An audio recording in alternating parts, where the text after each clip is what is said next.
Continuing completed classics. Fulfilling failed franchises. Reinvigorating reviled rehashes. It's the follow-up Showdown with Paul Getz and Travis McMaster.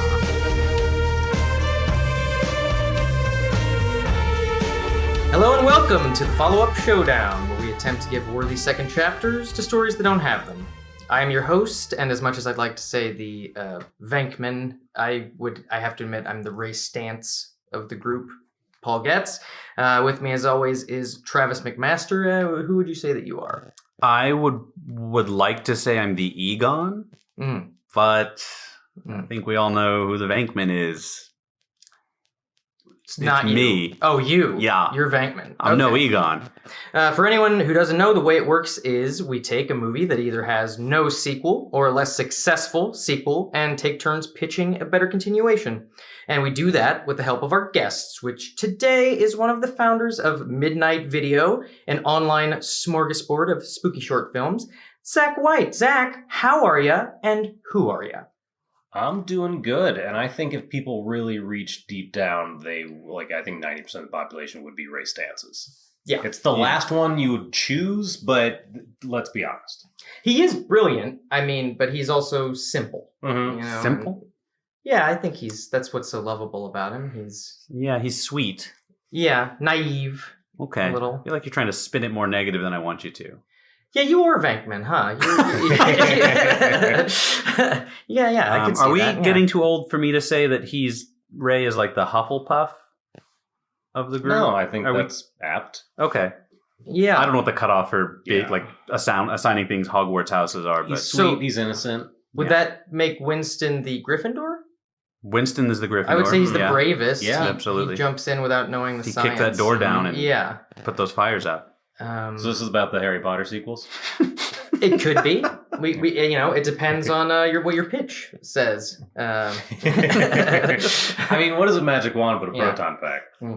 Oh, and how right you are. Maybe you already know this, the background of that the protons were originally wands, designed as wands, the guns. Coming out of gloves, though. Oh, interesting. I did not know that. You've not seen the storyboards? No, I haven't. My research didn't come with pictures. Oh, okay. My books have words in it. Well, we are happy to have you, Zak, thank you. Yeah, lots of reasons. But the ultimate one for which you were chosen for today's film is a sequel to, I believe, a favorite of yours? Oh, absolutely. Yeah. We're looking at 1989's Ghostbusters 2.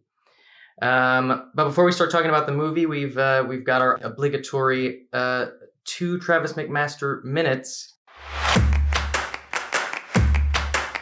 2 Travis McMaster minutes. Oh man. Yeah, you always forget about this. It's because I don't like it. Yeah, well, Travis has to explain for any listeners who've not seen the films what happens in both of them, so they're not totally lost when we get into our pitches. Okay, I'm not overly concerned with the audience. Okay. And their comprehension. I think you're more the Walter Peck than the Venkman. All right, are you ready? Yeah. And go.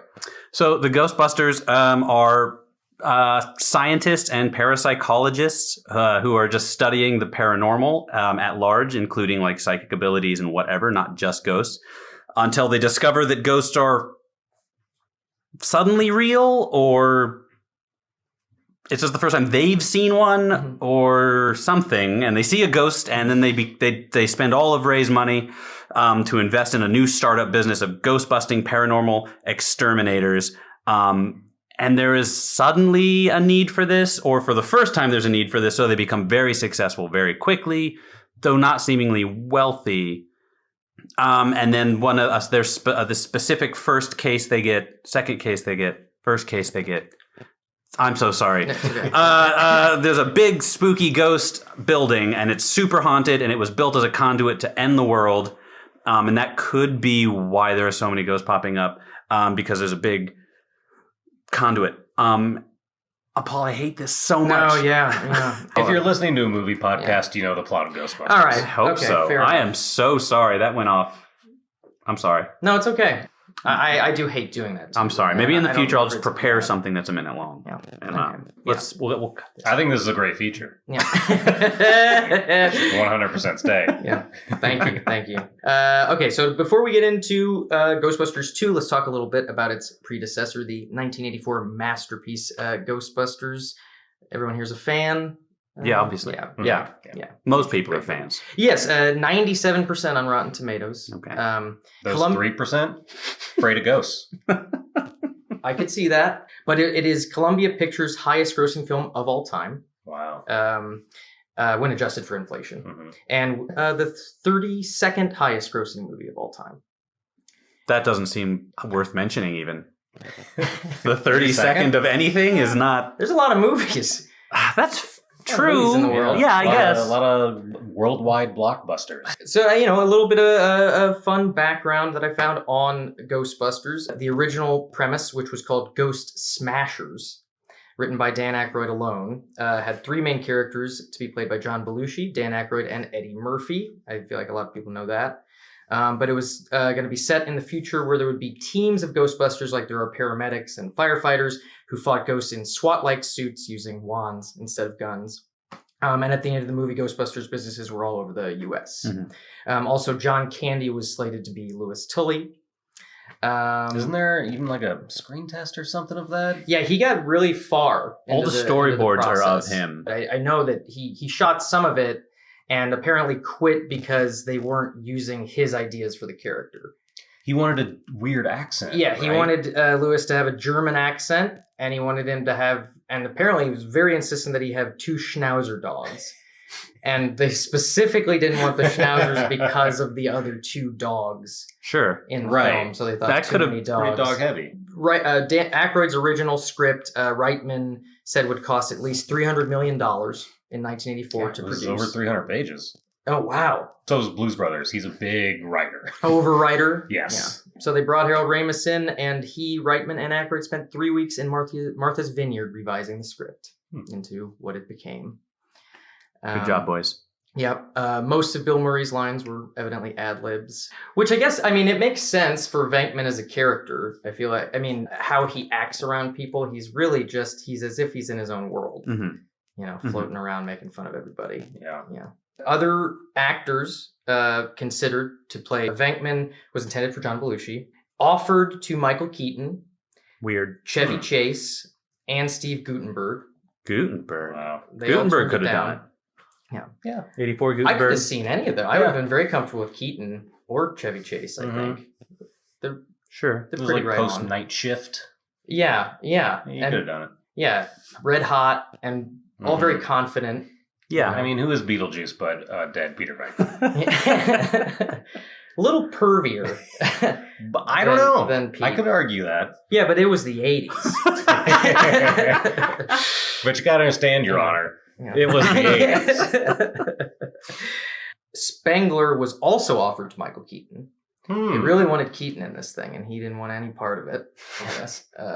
But Christopher Walken, John Lithgow, Christopher Lloyd, and Jeff Goldblum. Those are just the names of stars from the 80s. When you said Christopher Walken, I was like, Yeah. oh, it's a shame they didn't offer it to Christopher Lloyd. And then boom, Oh, yeah. hit all the Christophers. Well, they all auditioned, and Harold Ramis apparently never intended to be in it. And then after all of those brilliant actors auditioned, he said, I'm the best choice. Yeah. I feel like that's every Harold Ramis role is like, Yeah. I don't want to be in this. Yeah. All right, sure. Yeah. Well, no one can do it like me. Winston, intended for Eddie Murphy originally.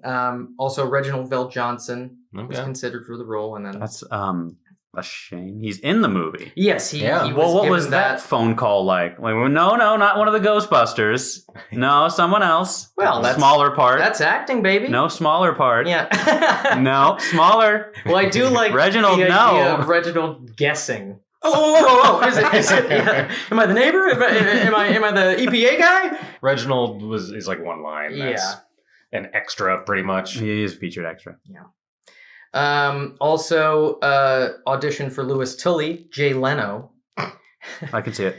Annoying neighbor. I could see that part of it at least. I wouldn't have liked the Keymaster Gatekeeper stuff with him. I Oh, don't right. Yeah. think. It's yeah. Janine was offered to Sandra Bernard, Cool. and she turned it down. Very cool. That would have been really cool. Yeah. And the only reason I'm bringing, Paul Rubens was offered Gozer. Yeah. Yeah. I would have fun with it. I could see it. I think that charm, the everlasting charm of Ghostbusters is how seriously it takes the serious stuff. The ghosts are actually scary. Wasn't that offered to Annie Lennox as well? David Bowie? Was Bowie in the mix? Bowie was... but only for the Stay Puft. Used as like a type to describe Gozer. And Grace Jones was considered. Okay. That would have been cool. Yeah, that would have been.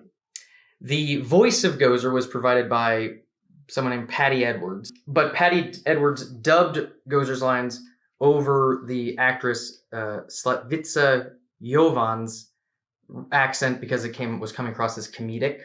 And I only bring this up now because I'll hit you with something later that's going to pay off a little bit. So. Cool. Going to blow our minds. I can't wait. Yeah. I think he's just going to talk in a funny accent. I love that, because they did shoot a lot of the 300-page script that ended up just, getting cut because it was a long-ass movie. Yeah. The blowjob ghost was originally a whole set piece where they go to an old Civil War fort.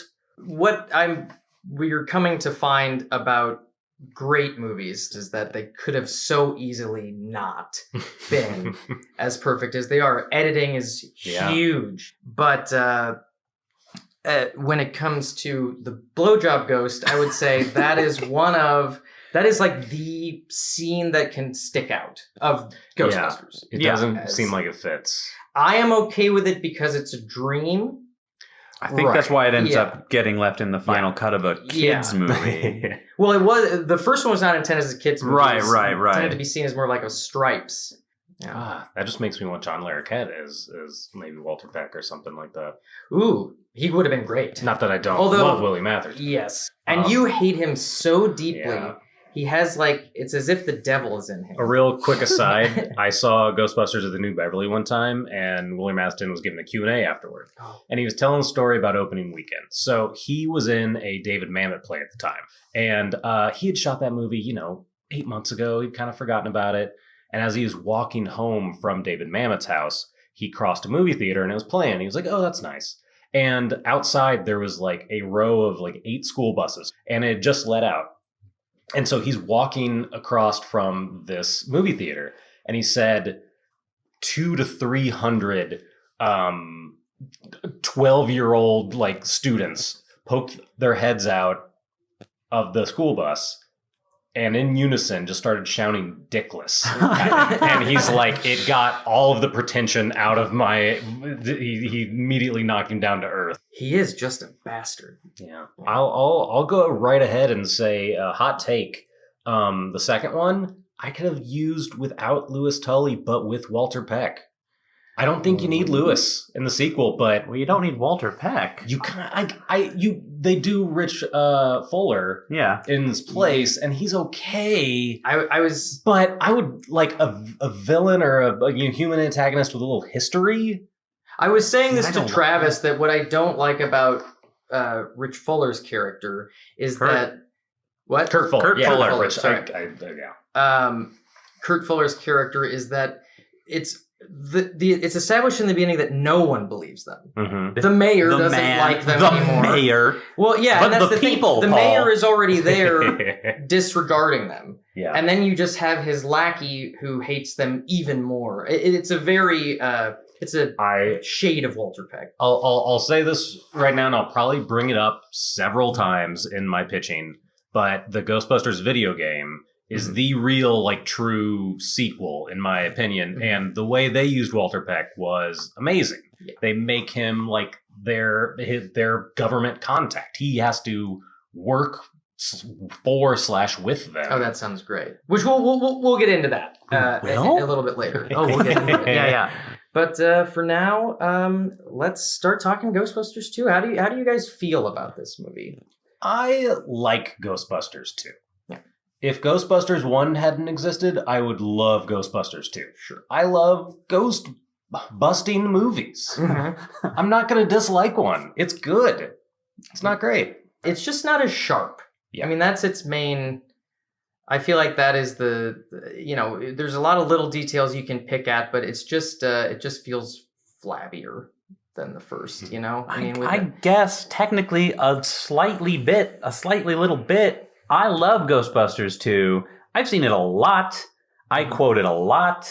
I've seen it a lot. I agree that it's not as good as the first one. It's a little looser. It's a little bit of just a retread. It makes some unusual choices. But overall, I think it's really just a slightly less good version of the first one, which is so good that the second one by default has to also be great. What you were saying, it is just another version of one. It follows too closely, like most sequels do, to the formula that was winning in the first place. Right. And it needed to differ it up a bit. Yeah. I love those characters. I want to see them do anything. I don't need to see them do the same thing they just did. Yeah. Well, what I would love to see is Dana do something. And she really doesn't get to in 2. Tell you what, you take Lewis out, you throw a proton pack on her for the final act instead of him. Boom. All right, well, let's not ruin each other's pitches before they happen. All right, okay. One gripe about the movie, because I only have one. I've never said anything too much or never. Tully. Not enough busting ghosts. They bust the Scolari brothers? Yeah, that's which also, that scene bothered me because it is clearly linked to the slime, and they never say it. Yeah, I only figured that out on this watch through. It was really strange. A little dumb. Like the movie doesn't say it, or they don't say it to the judge being like... No, well, I mean, they don't say it right then, but no one says the resurgence of ghosts. They are researching the slime for the whole movie, and they never say... Oh, it's upping the amount of ghost activity. Which is something both of these movies do. We were talking earlier that it's not clear if in the Ghostbusters universe there are always those kinds of ghosts, or if they are just cropping up, or if they were always there but now there are more. I feel at least in the first one, there was an increase in activity. And they say why. But there always are ghosts around. Yeah, and in 2, I feel from the beginning is implied. Well, people just don't believe them, but they aren't clear about whether or not ghosts are still around. I feel like they sort of aren't because they shut the gateway. Yeah. And then but slime no rays. One's calling them. There's no. They don't have any business. Yeah, but then it does a weird sequence of they do have business again after the Scolari brothers, and then they never connect those dots.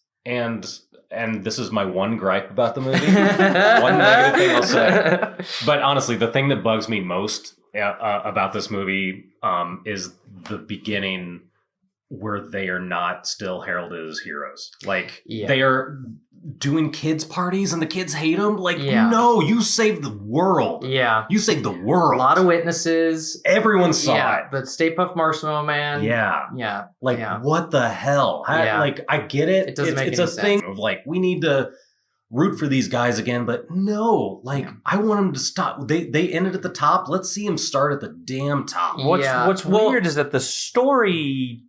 You don't have to change it that much. No. If there's Peter's a successful... They're all just successful in other ways. Yeah. Except for Ray and... Well, Ray owns a bookstore. He seems like he's doing okay. Maybe. I don't think any of them are down and out except maybe Winston. Start at they are successful, but then something worse comes out. Yeah. Or they could at least explain it better. Maybe make it so that people are like, you caused it. You know what I mean? You did this years ago. That's why there hasn't been anything since. A really wonderfully put together film. I was telling Paul, even though it is definitely one notch below the first Ghostbusters, the care with which it was made did not decrease at all, which often does happen with quickly none of the cranked out actors are sequels. phoning it in. No, everyone is at the top of the game. And Bill Murray probably tried. Oh, he's so good in it too. I think he phoned in the first one. Charming. That when he phoned in the second one, it just pitch perfect. That does make sense. That makes a lot of sense. Well, yeah, I think we roasted that turkey pretty well. I was basting the turkey. Roast that marshmallow. That's Damn it, Paul. Roast that slime. Yeah.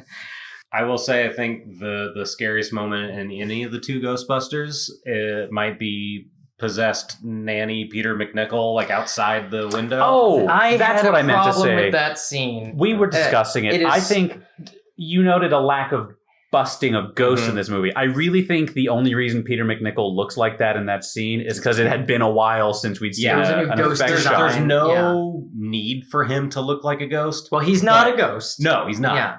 But Nor is he a nanny. love that scene. It doesn't make any sense why he is that way, looking that way, but it's a terrifying scene. Yeah. When I was a kid, that and the baby carriage scene, both linked, really, out of context. Two of the most effective scenes. And the tub scene. Oh, excellent. That is such and a everything great with scene. Vigo at the end, when he gets all potato-faced. Terrifying. Both of these movies terrified me as a kid. Not now, though. I'm an adult. Well, evidently, after early screenings of Ghostbusters 2, one of the notes from the audience was not enough busting ghosts, and that was what led to the photos catching fire scene and the heads on spikes in the sewer scene. Can I tell you? Just added those in.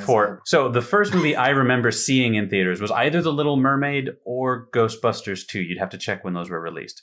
But the only thing I wanted to see in Ghostbusters 2 was the ghost train, which was in the trailer. And I like kids love trains. I don't know why, but I latched onto it and I wanted to see that so bad. The severed head scene you just mentioned comes directly before the train. I did not see the train the first time I saw it in theaters because I was in the lobby crying with my dad because I was like 4 years old. Oh man, so you missed all 3 seconds of that ghost train. I missed it, and you couldn't just like go. That's a pretty great scene too. You couldn't just watch the trailer again later. That was just like it for like 3 years for me. The entirety of the ghost train is in the trailer. Yeah. All right, time for a fun fact. Oh boy. Ernie Hudson said that he was living in a small apartment in Los Angeles around the time the film was released. And after the movie came out, a neighborhood store owner gave out his address to fans. So many people came to visit him that he moved. He was forced to move. That sucks. Yeah. So not a fun fact for him. No. But you think he's disappointed he wasn't on the poster for one? Absolutely. He has a love-hate relationship with the character of Winston in general, apparently pretty famously. Because when he took the part, he took it for half of his normal pay because of how big it was and exciting it was. And then when the day before shooting, he got the new script and he wasn't in it until halfway through. It's a shame. He is great. He's fantastic. When used, he is wonderful. Yeah. Well, my one fun fact from G2 that I wanted to share here is what links back to my Patty Edwards Gozer fact earlier. While the role of Vigo was played by Wilhelm von Homburg, all of his lines were dubbed by Max von Sydow. I don't know if I knew that. Who came back for the video game to reprise that role, the voice. What? And Wilhelm, the actor who played Vigo, was unaware that he would be dubbed and left the premiere in anger. No one told him. But he knew what he sounded like, right? Because I've heard that actor talk. Well, he had to know that's not what was going on. He had to know that they just wanted him for his terrifying face. As far as faces go. Oh, man. So upsetting. He's a lion of a man. Yeah. Even before I got all monkey. So, we're just on the precipice, getting to these pitches, and it's going to be hot, I can tell. Okay. We are ready to go. But I want to talk just a little bit first about the existing... about Squarespace. Sequels. So there is the real Ghostbusters, the 1988 animated series, of course, which the pilot begins with the Ghostbusters covered in marshmallow in their original gear, so you could see it as a sequel. There is also the 1995 film Casper, which features a cameo from Ray Stantz. Which I'll admit, I was 10 years old when Casper came out. My mind was absolutely blown. I could not believe what I was seeing in that theater. And in thinking about it, I am 100% behind it because the ghosts of Casper's world pretty similar to the ghosts of the Ghostbuster world. Okay, but here's what I don't like about making these a shared universe. Like in the movie Casper, the nice ghost Casper in real life is the very exact same boy, but alive. So if that's the one-to-one we're doing, then all of the ghost monsters in Ghostbusters, like that's just what those people look like. That's what Slimer looked like as an alive man. He was a big Yeah. You don't know any Slimers in real life? Yeah, I mean, Well, Because I'll admit, I can think of a few. they get a little exaggerated, in their ghost form. Like Bill Pullman and Casper, he gets cartoony. But also, like, the only thing I didn't like about the Casper thing, and I was just the shock of seeing a Ghostbuster. Yeah. Never that worn off. I was like, Ghostbusters could take down those 3 ghosts. Oh, easily. They're just rude. Yeah, they're just rude. Yeah. They'll just like make Ray Stance's like suit smell. And that's it. Yeah. All right. So then after that, you have Extreme Ghostbusters, the 1997 animated series, which was a sequel to Real Ghostbusters, in which Egon leads the next gen of Ghostbusters. After that, in 2004, there was a comic book series called Ghostbusters Legion, which does that count? It picked up first issue starts with them pictures. Coming home from the Stay Puft Marshmallow Man fight. It's just pictures someone drew. It continued the story. However, it updated it to 2004 instead of 1984. Okay. Then, of course, we have the game. 2009's Ghostbusters, probably the only, the truest sequel we might get. Written by Aykroyd and Ramis. They were story consultants. I don't know that they wrote. I thought they did dialogue. They probably did some. They were doing their own dialogue. Wow, I got people excited. It's a shame. I thought fat deal. Yeah. I think it's because most they got William Atherton video game based movies. Video games based on movies are pretty bad. I think that's what people were thinking. Yeah. But then I was just doing your whole pitch. I was like, no, it's an actual sequel. You like the movie, right? It's the cast. Yeah. They wrote it. They got everyone back. Give me $5. Yeah. Well, what do you do?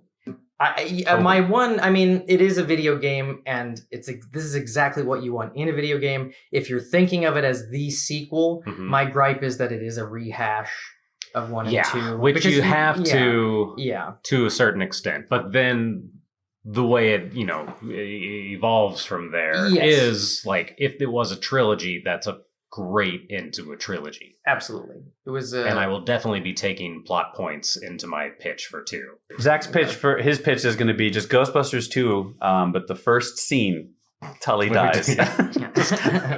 Horrible decapitation. Doesn't even come back as a cute ghost later. He's just actually dead. It's not even like a ghost thing. It's just gang violence. We don't need him. They just yell, we don't need him. All right, so I'm gonna speed through the rest of these. Ghostbusters: Sanction of Slime, another video game, 2011, continued the story of the characters from the 2009 video game, but none of the actors came back. Oh, I didn't know that. I didn't know that either. Then there's of course the 2016 Ghostbusters, the female reboot. Yep. Any thoughts? Anyone wants to I say liked about that? I mean, I thought it was all right. Yeah. It's one that I like less the more time passes. Yeah. But I like it. With all that talent. I certainly have nitpicks and notes and whatever, but I was very bummed that we're not going to get a sequel to that. I absolutely want to see those characters do what they do for another 90 minutes. Mm-hmm. Yeah, maybe do a little more, concisely. You didn't like just giant logo fight? No, I didn't. No? No. I liked it. I really hated that. Yeah, I liked it. Too cartoony. He took all the threat out of that act. And who wants that? Who wanted that? Who was a fun fact that didn't make my top 5, but here it is anyway, folks. It must be the least fun of those facts. But that logo ghost is named Moogly, according to Dan Aykroyd. No. I'm sorry. I don't know what authority I have in this, but that's going to be a no. Yeah. If you see Dan Aykroyd anywhere, just let him know it's not. Just shout, it's not Moogly. So the comics since 2008 and are still ongoing have been mini shots, which feature crossovers with Mars Attacks, The X-Files, Teenage Mutant Ninja Turtles. No ghosts in any of these franchises. The Real Ghostbusters. Hold on, the Ghostbusters crossed over with the Real Ghostbusters? With the Real Ghostbusters, with the Extreme Ghostbusters, with the Sanction of Slime Ghostbusters, that one video game. All in the same... With the 2016 reboot Ghostbusters. Wow. All of these comics have been made. Wait, but did they all cross over in the same issue? Like the Ninja I believe Turtles it was like a cartoon? series, like a crossover crisis. On Infinite Ghostbusts? Yeah. Cool. So... and there's also a what if issue centering around the idea that what if Gozer won at the end of the first one. Oh, boy, I don't know. Wow. Do you consider a Ghostbusters sequel the Oscar performance of Ray Parker Jr., where the Ghostbusters are all wearing like super sparkly disco outfits, and they aren't Ghostbusters. Do I consider that canon? Yes. An Um, official sequel. I mean, as much as any of these one-shot comics. Well, sure, wait. yeah. The Ray Parker song was in the movie. It is in the movie universe. So his crazy disco fantasy that I assume he just invented, that sounds like it is canon. No reason to assume the Ghostbusters wouldn't, for $1, go somewhere dressed disco style. And, Wait. and bust a You move. said we weren't going to ruin each other's pitches. Oh, teaser. All right. Well, that is an excellent transition. Let's get into it, guys.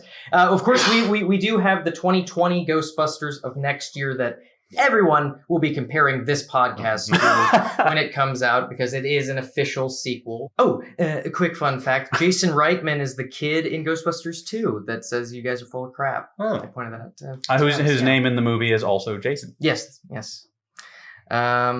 But he's going to give it a shot, and we'll see how he does. We'll see if they're full of crap. So let's get into the questions that I always like to ask to build up to these pitches. Number 1, should there be a sequel to Ghostbusters? Yes. You say yes. I don't care if they're on the caliber of the first one. I just want more Ghostbusting. Yeah. I don't care how mediocre they are. Yeah. I just want more. Yeah. It's incredible to me that the 32nd biggest movie of all time doesn't have cool fact more to see. Yeah.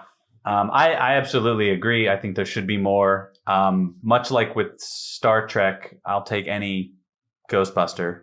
But yeah, I agree. There should be more Ghostbusters. Well, obviously you guys aren't alone. It took me a half hour to get through all of the unofficial sequels that do exist. Obviously, people want it. There's a Ghostbusters novel out there that my brother purchased and has read. And I did not read it because of my nature. But on the cover was the Ghostbusters in talking to the mayor of hell, I believe. Because people just can't get outside of the formula. So even in hell, there's some mayor. There's this bureaucracy they gotta get through. There's Kurt Fuller with devil horns. I think that I might disagree, and it's not that I don't want more Ghostbusters. It sounds like that's literally what you're pitching. But it is. I think no. I'm coming to this conclusion that when something is as absolutely perfect as the first one. Oh, God. This is about Men in Black. I just don't think that maybe you can leave art to be art once in a while, right? Let the fans have their fan fiction and look. and If you want to leave art to be art, then just go watch E.T. All right, because that's all we're doing with that. It's also like, especially back then, back when the first Ghostbusters was such a hit. Of course, they had to try again. Of course, cultural phenomenon. There's nothing that there's nothing that franchises like 32 all time. Yeah, yeah. But what I have more of a problem with nowadays is the sequels that come out 20 years later. How dare they not be worth? This is about Tron Legacy. It's about Tron Legacy. It's about Zoolander #2. It's about Dumb and Dumber 2. Wait, whoa! It's about Be Cool. Hey! It's about a lot of things. Tron Legacy was good. Wasn't very good. Anyway, definitely I'm going to cut a lot of this part of the show out. And so let's move on to the next question. Prequel or sequel? I don't think we've had anyone yet say prequel is the sweet spot, but what's the sweet spot here? Prequel or sequel? Yeah, sequel. I can't. It's got to be a sequel. Imagine Ghostbusters is your prequel. Yeah. A prequel to Ghostbusters would be just how they become 30-year-olds in college. The Ghostbusters, yes. Yeah. Yes, I of course agree. I do have, if I were going to do a prequel pitch, I have an idea for it. It's called The Full Peck, and it's about Walter Peck. Mm-hmm. I could use, and I think I would enjoy finding out a little bit more about that guy. And there's no ghosts in it, and it's just... Well, or maybe it's teaching you to love him. Perhaps it's giving you the reason for all that vinegar in his veins. And then he goes and talks to Venkman, the smarmiest one. So this is like, is this, okay, you know what? Actually, I'm going to come on board with this. If you're basically pitching me Better Call Saul, but with the Ghostbusters universe. Okay, yeah. Absolutely on board. 1,000%. Yeah. Mm-hmm. Okay, so you can make a good one, but yes. I still think there should be ghosts in Paul's Better Call Peck show. His Yeah. professor, whatever college he is going to, is a still alive Slimer. Yes. Yes. Let's do the Better Call Saul tricks. Let's get the other unanswered Okay. questions in Yeah, there. man. Yeah. Okay. Absolutely. I This is think- great. All right. Well, I think it's time, guys. Does All right. anyone want to go first? Guest with- goes with first, their- right? Well, that if he seems wants. horribly unfair. To who? You guys are pros of this. You've done it before. Yeah. I need to see. Oh, test okay. drive. I'll go first. Go first. I'm going to start things off with my modern sequel. I like it less, but this is what I have as my idea for the Ghostbusters sequel to be made today. I have a plan. I know exactly what to do. The Ghostbusters have long since retired. I didn't write anything down. I never do either. Yeah, and he often does better than me. Don't worry about it. Yeah, he writes too much. Yeah. Yes, and I'm working on it. I'm working on elevator pitches. This one's short, not going to Okay. be too painful. Ghostbusters have long since retired. In the years since their heyday, huge strides in the understanding of the supernatural have been made, due in no small part to the achievements of the GB's fallen member, Egon Spengler. Whoa. Oh, right. But I always forget that Harold Ramis died. Yeah, it's a And bummer. It always bums me out every single time. Humans and ghosts, and this is many years later, this is today. Okay. Humans and ghosts now cohabitate the world with the pre-existing knowledge that every ghost must fulfill its life's purpose to move on, and that ghosts seek out their own human soulmates, or whatever So you would kind of call it. are playing Casper rules. Exactly. This, Okay. yeah, who can aid them in doing so. So now here's where the trouble comes in. The murderous A Ghostbusters. particularly what? Sorry. Okay. Oh, because yes, now they're We've bad. They're established but the fact that Spengler helped them come Bridge to this the- knowledge and they've retired, I think they're clear of any wrongdoing. But a particularly adorable ghost's earthly purpose in human form was nothing less than ultimate power over all, world domination. He was a bad guy, and it has found the perfect soulmate in a deranged human who's capable and willing to bring him living souls as sacrifice to his growing power. With each sacrifice, he becomes less cute, more terrifying, and it builds to the point that the Ghostbusters have to come out of retirement to combat it with the help of newcomers who I don't want to try to develop because I don't care about the next gen Ghostbusters. And I called this basic idea Ghostbusters Hereafter. Hmm. And that's my modern. That's sequel interesting. pitch. So that's how a pitch might go, Zach. It There you feels go. it feels like the Toy Story 4 of Ghostbusters movies. Yes. Yes. Where it shifts the tone of it, Mhm. but in a refreshing way. In a fun way, yeah. That's better than you think it would. Well, thank you. I appreciate that. Yeah. That makes That's me a feel solid great. pitch. That's what I'm hoping for. That exact type of tone is what I'm hoping for from Ghostbusters 2020. Mm. If we can get that like almost epilogue feel of like a, and then there was more. I don't know. You'd Yeah. probably be disappointed. Yeah, I'm expecting to be disappointed. Sure. To be honest, I don't have high hopes for that Yeah. Bill and Ted 3. That I want to like it, Yeah, obviously. That's not what we're here to discuss. yeah. I don't know that we've gotten a good, like I was saying, a good 20 years later. We did. It was yet. called Tron Legacy, and everyone was mean to it. We can do that on the show. Yeah, that'll be fun. Be mean to Tron All right. Legacy? Fun There we aesthetic. go. Zach gets it. Best score in a long time.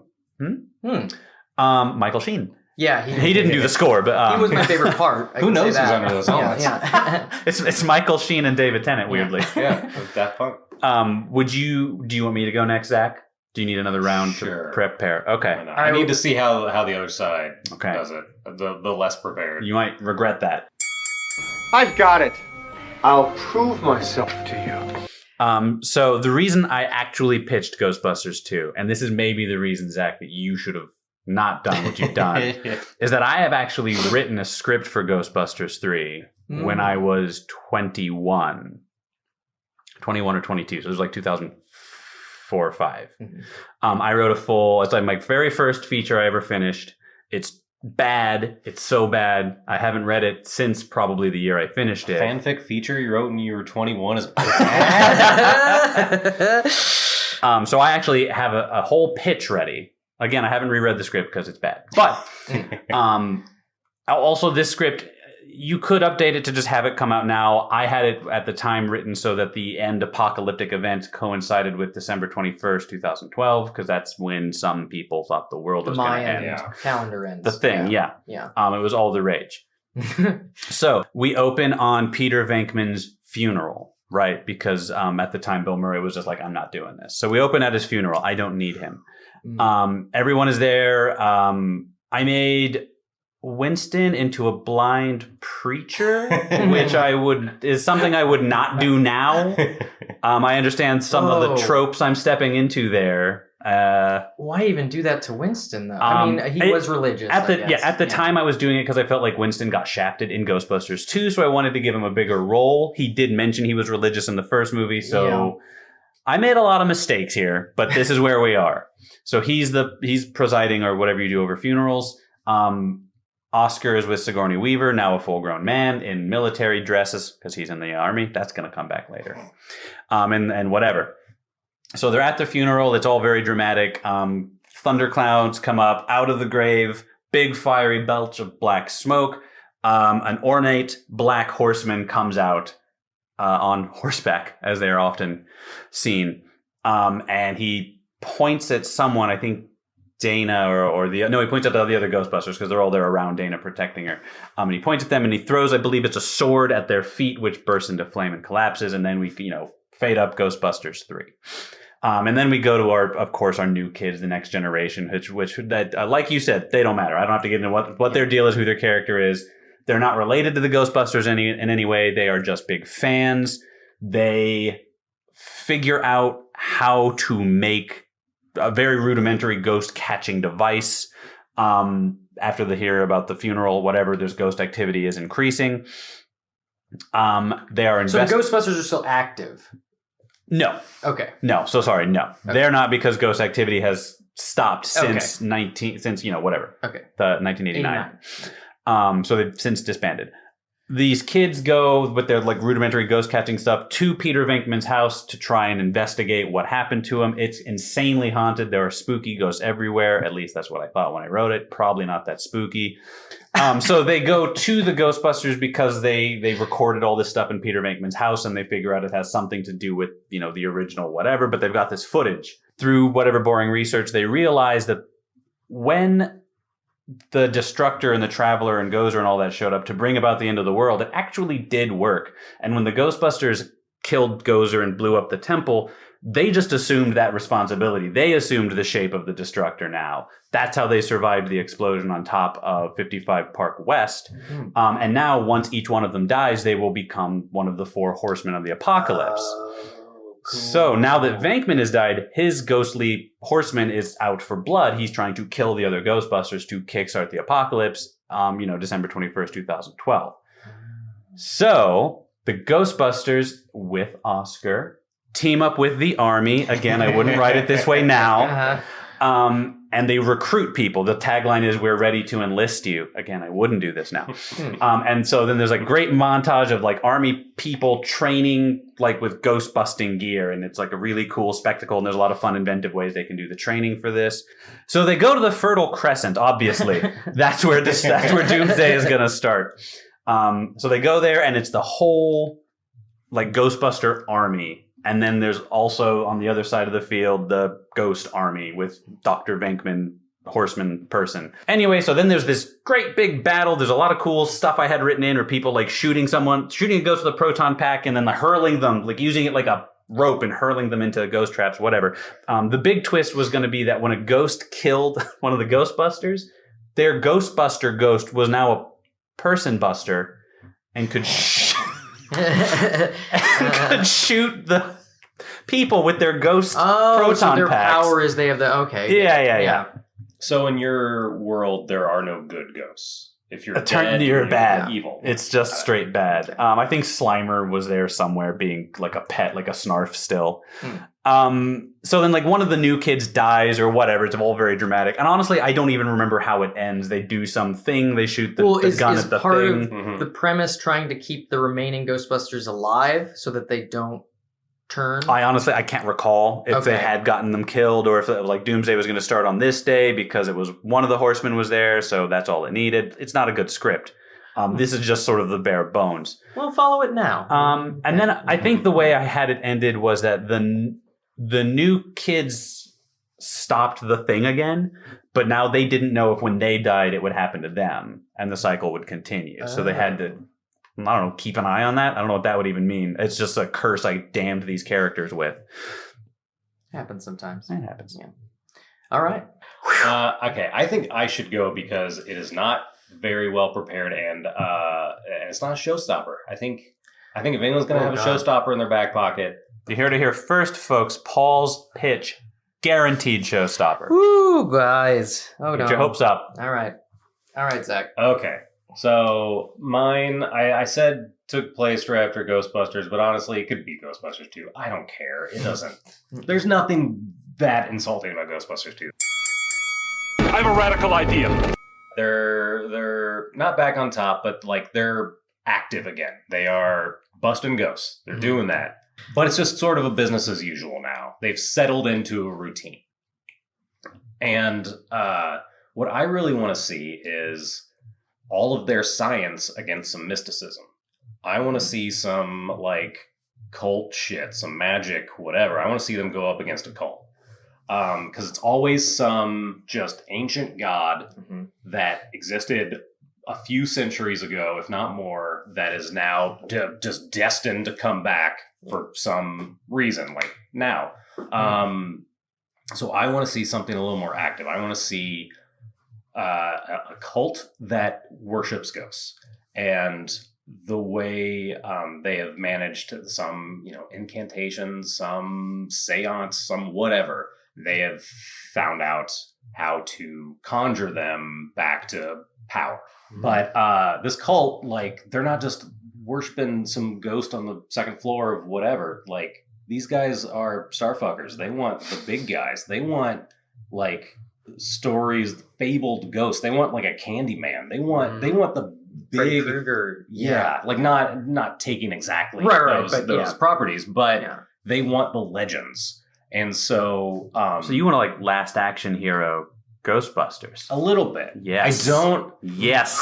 Mothman. I don't Here he quite comes. want them all like attacking at once. I want it to feel like that every 15 minutes they got to bust a ghost. Yeah. Like it's just a series of they're trying to track. They get on the heels of this cult and they know. They start to figure out this cult is doing this, and they are just always one step behind, and so they have to clean up the mess of whatever new. Also, I love ghosts with like a really interesting backstory, and Ray is so good at researching that stuff. In the first one, he's just rifling off histories and all that kind of stuff. I want to hear cool ghost stories, like the movie 13 Ghosts. Not a great movie. But on the DVD, it has little featurettes of the backstories of each of the 13 ghosts. And that's so much more interesting. It's so much fun. I want to hear more of that. And so I want them to have to bust several ghosts up to get, because I guess you got to have a big boss. And I'm going to steal from the video game. I want to be Ivo Shandor. This cult needs a big guy, and I think that has to be like the guy they're powering up all these other ghosts so that they can conjure good old Evo. Who's playing Evo? Oof. For those unaware, Evo is the architect of the building. Yeah, that goes. Who is playing Ivo Shandor? This would be like probably like 1992 or 3, right? Yeah. So Gary Oldman. Wow. Ooh, okay. That's a big, fat, delicious get. Yeah, because this is like True Romance, Fifth Element, Gary Oldman. Yeah. Professional. That's good, Oldman. Yeah. And he's going to look old-timey. Oh, yeah. He's probably wearing a top hat. He's going to do something goofy with his facial hair. You know it. And now that he's back with ghostly powers, he can bring about the end of the world all by himself without any fucking zools and gozers. And yeah, that's about all I had. The Ghostbusters show up and they beat him. And Louis Tully dies in the first act. Well, what I love... And also Dana is probably a Ghostbuster at this point. Okay, sure. Why not? Just from Go. Yeah. Yeah. All right, I wasn't really that into being in Any of it. I'm a classy, fancy lady. Yeah, a cellist, and I wasn't really into Art the painting restorer. restoration thing either. I'll bust Ghost. I'll sling slime. Do you have a title for this? Ghostbusters still busting after all these years. There it is. Long, I like it. Something strange. Ghostbusters, something strange, or just Yeah. Okay, Ghostbusters. That's a really Something good Strange. I like title. that title. Yeah. What I like, about your pitch there is that it's not unlike. It's almost like The Raid or something. It's like a video game. Yes. almost. They have to, I you- don't you're- want to like call it video gamey, but it is very Yeah. mini boss, Yeah. big boss. I think that's But- a really cool, exciting way to structure the movie. I think Yeah. it's a fun pace. And in those movies, when you have that, you know from the beginning, and you are excited. And you Let's know get- what they're yeah. doing the whole movie is busting fucking ghosts. Yeah, that sounds great. I love it. That was excellent. We have to hear me talk a little bit more, Okay. and then we can have some fun. You're unbuttoning your shirt. Yeah. Preview of coming attractions, we call that. All right. You went into a little bit of what inspired your sequel concept, and after rewatching the first one, what inspired me to start mine was thinking about what I want to see directly after the first one. And one thing that I think I never really paid much attention to before this viewing was that Peter and Dana never actually have their date. They kiss because he saved her life, but they're still doing the mating dance at that point. They are not, as a kid, I feel like accepted as, they're together as they should be, but Yeah. it's not a Done deal. Right. Yeah. Yeah, they've had 3 conversations. right. And he is very and charming. one of them, yeah. she was possessed. So Yeah. that's- Right. So that was what started me off. So This is it. This is definitely it. it's 2 weeks later after the events of. So this is redoing 2. 2 does not exist. Got It's 2 weeks later. Lewis is their accountant. Off Not to a their bad lawyer. start. Off to a bad start. Yeah. He's their accountant. Yes. a natural, that makes sense. And he asks at the end of the movie, "Who does your accounting?" Boom. Mhm. People are happy already. I'm thinking it doesn't have to be this doesn't have to be in there. But Spengler and Janine are discreetly dating. They have a weird sort of behind the scenes thing Mhm. going on. And so Annie Potts, she's still more designing woman than she is. 100%. pretty- That is the, I think, grossest thing in 2. Like in terms of making it more cartoony, because no one else looks that insane Yeah. as Janine. All of Slimer a sudden. does. And Yeah. I hate that I'm always ragging on Louis Dell because I do love him. Yeah. You gotta step down. Yeah. For Janine. Oh, yeah. Going Yeah. After this, Well, she. I think consolation for prize. Yeah. for all of his, he has some flaws, surely, but Louis Tully is a man who lives earnestly, genuinely, and for him passionately. And Egon is not really that way, and Janine deserves someone who has that same zest for life. I think the problem is you don't get to learn enough about what Janine needs. Mhm. She tries to flirt with Egon, and that's all you really know, and then she really goes. God, there's your show right there. Louis, What happened yeah. to Janine between the 2 movies? You Sex and the City her. Ooh, she's part of the full peck. She's Yes! got a slot in there as well. Oh my God. Okay, so Ghostbusters HQ is up and running, and all but a few of the ghosts let loose in the first one have been recaptured. Winston is out patrolling to get the last stragglers. He's hunting the stragglers down, while Egon and Ray are in the lab making progress on the next step in understanding the ethereal plane, a procedure that can successfully remove a person's own ghost from their physical form while keeping the body alive. Whoa. Ray is set to be the first test subject. Whoa. Venkman, meanwhile, has been shirking his Ghostbusters responsibilities as he enjoys his honeymoon phase with Dana. Though Dana also seems happy, it's made clear that she's still shell-shocked from her experience being controlled by Zool. From being broken out of a shell. Yes, right, absolutely. Quite literally. She still has a bit of a connection to that other dimension. She keeps seeing it. I'm thinking like uncontrollable flashbacks. Oh, is it gonna sort be of like Will Stranger Byers and Things? Stranger Yes. Things? Yeah. Is she gonna like do dog stuff like in Rob Schneider movie? Like scratch herself but like with her foot? Is she? Oh, the animal? Yeah. She can act like an animal, like a dog. Although, fun fact I didn't drop. Apparently, Sigourney Weaver, in her audition for Dana, brought in the idea that she thought at some point she should turn into a dog, and did it for the casting director, and that became part of the movie after that. Wow. Yeah. That's some kind of level of preparedness I can't even fathom. Yeah. Anyways. Okay, so Peter's, affably sort of suggests fixing things, taking her out on the town to have the first date they never actually had.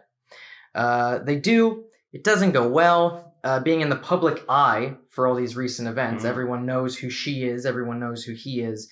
It triggers her PTSD a little bit. She ends up telling Peter she doesn't know if she can be with him because of his association with what happened. She just wants to forget. Yeah. Move on with her life. Meanwhile, Winston has collected all but the final ghost, Slimer. He's the last one he needs to get back into that storage facility. He finds him, and after this is Winston's first time interacting with Slimer that we've seen. Oh, He's not part of it in the first one. They have a delightful little thing. He catches him, puts him in the trap. But once they get into the ectomobile, the trap malfunctions in some weird, non-technical looking way, almost like a spirit way. And Slimer escapes through the roof. That sounds cute. After a little, merrymaking in the car. Back at HQ, they've successfully released Ray's own ghost. So he is outside of his body, experiencing what it's like to be a ghost. He loves it, but it's nervous to find that, to Egon's surprise, he cannot successfully re-enter his body. Yeah. So is he just like on a bed, coma? Yes. The body's alive. But linked to like Egon's system. Does he look like the Scoleri brothers, or does he just look like in the Frighteners? I am comparing it to Casper once again. Okay. That connection. He's a cartoonier version of himself. Okay. Winston arrives, grumbling about Slimer, attempts to load the traps of all the remaining ghosts into the facility, only to have it malfunction also in a similar way. Egon says this is impossible because tech-wise, because everything was cleared this morning. They've just gotten everything back up and running. Also, the nature of the malfunctions seem mysterious somehow, so the problem has to be inside the storage facility.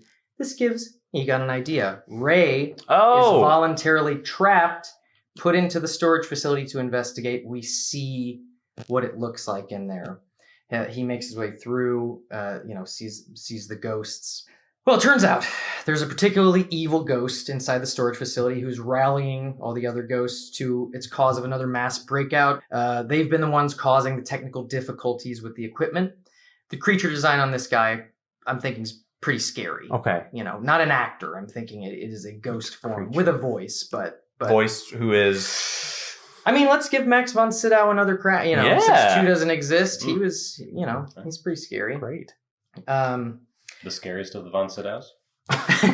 Maximum scary. Okay, so what follows is a battle for the Ghostbusters HQ and subsequently the world that eventually involves all the Ghostbusters taking ghost form while their human bodies are possessed by ghost baddies. Cool. And at some point, a few of them even jump into each other's bodies. Venkman into Ray's, Slimer, who comes back to Ghostbusters HQ of his own accord, into Winston's. I want to see Winston act like Slimer. That's a personal choice. But it all climaxes with Dana coming in to save the day with the aid of, maybe Janine and Slimer, as she faces down her fear firsthand by busting ghosts herself. Oh, yeah, that's cathartic.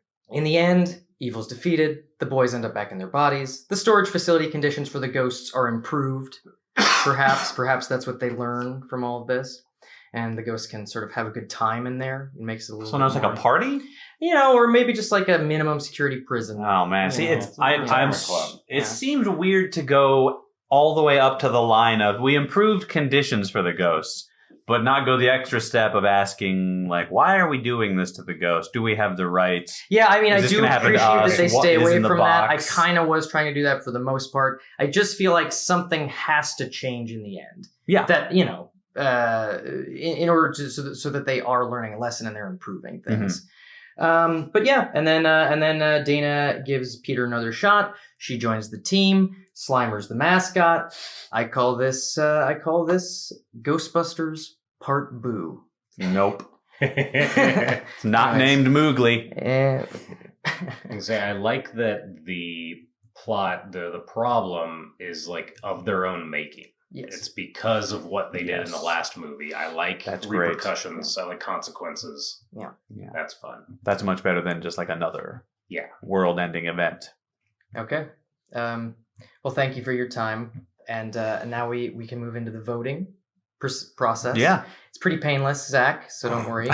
I'm going with Ghostbusters Part Boo, and I'm sticking with that. That's your best foot forward? The last one that I pitched? Yeah. That's my favorite. Okay. Of the ones that I pitched. Yeah. I'm supportive. I'm a good friend.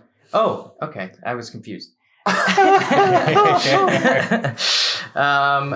Zach, I'll do something strange. So all those, and you can vote for as many as you like. Like if you like it, if you'd like to see it, you can vote for all three if you want to be nice. Yeah. So at the end of the day, just everyone gets 3 votes, and then it's a 3-way tie between everything. Well, that's not going to happen, but probably won't happen. Yeah. All right, so we'll start with Ghostbusters 3. How many votes for Ghostbusters 3? That's 0 votes. I didn't vote for my own script. Yeah. It's not a great. It's a military-industrial complex. It's pretty bad. Yeah. Yeah. I mean, I feel like Four Horsemen's interesting. Yeah, I liked that aspect. There was a couple of bit. interesting concepts in it, but and this is actually a really good pitch. If you could read this script. Yeah. I think I got stuck on the Four Horsemen part because that was my favorite part. So I just had questions about that. Absolutely. Okay. I'll go next. Ghostbusters Part Boo. Any votes? 2 votes. Boo so votes. that got mine and Zach's votes. So that's 2. And then Ghostbusters Something Strange. Oh yeah. Are you not going to? I'm voting for that. It's 2 votes for that. Yeah. Are you not going to vote or put out Better Call Peck? The full Peck. The full Peck? No, because before we have. Yeah, I think that's my winner. Absolutely. That's the winner. I've been waiting this whole time just to vote for that. Only. Well, that was That's clearly my fault. The best idea. Wow, we have a tie. Zach didn't vote for his own. It felt weird. Yeah. Because since it was going last, I knew that would put me over the top, and it just felt weird to put myself as the victor. But I want to see that movie then. Okay, well then that counts. I definitely would enjoy. I will watch it. I would honestly much rather watch the full Peck. That's such a cool idea. In all honesty, I feel guilty now because I would watch Ghostbusters 3 as well. I would watch I told you, I just want more Ghostbusters. So let them lead the military against the actual physical manifestation of death. In the middle of the Middle East. And there's a lot of problems with my script that 21-year-old Travis just couldn't see from Central Florida. I liked your pitch as well. I was dumping on it only because I was so enamored of the full Peck. Not because that's a bad pitch. That's a solid pitch. Okay, well, I appreciate that. But it's just not what I'm excited about right now. Understood. Well, the winner is Ghostbusters Something Strange. Thank you, Zach. Excellent work. This is very big. There's definitely something here.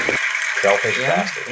Yeah. You come in and you take all our dreams away. I'm just a simple man who wants to see more people busting ghosts. That's all. And I guess on that note, let's get into any plugs. Anything you guys would like to plug before we head out? Oh well, please, all that fun like and subscribe stuff. Check out Midnight Video on YouTube for some fun horror shorts. We got a few coming out soon. So is that right? Oh, yeah, I'm very excited. We just finished editing one today. Very, very cool. I'm going to use my plug as a further endorsement for Midnight Video. These guys make really, really effectively great horror shorts. I'm lucky enough to be a part of one of them. That is the end of my plug, Midnight Video. They know what they're doing. All right. Well, also Midnight Video, but I'm going to plug a bunch of my stuff. Yes, please. So Theater of Tomorrow is the science fiction anthology podcast you should please listen to. The Hotel is our horror show, and we're on YouTube now too. Check out Tomorrow Theater for all of your listening needs. Zach's been on it. It's really good. So we've all been on it. Well, Zach, thank you so much for joining us. Of course. In this pretty hot room. Toasty. Yeah. It's been a quick 4 hours. And the sound quality is going to be great. So oh, yeah. It'll be our best episode yet. Yeah. But thank you, everybody, for listening, and bye-bye. Bye. See ya. Eat that burrito.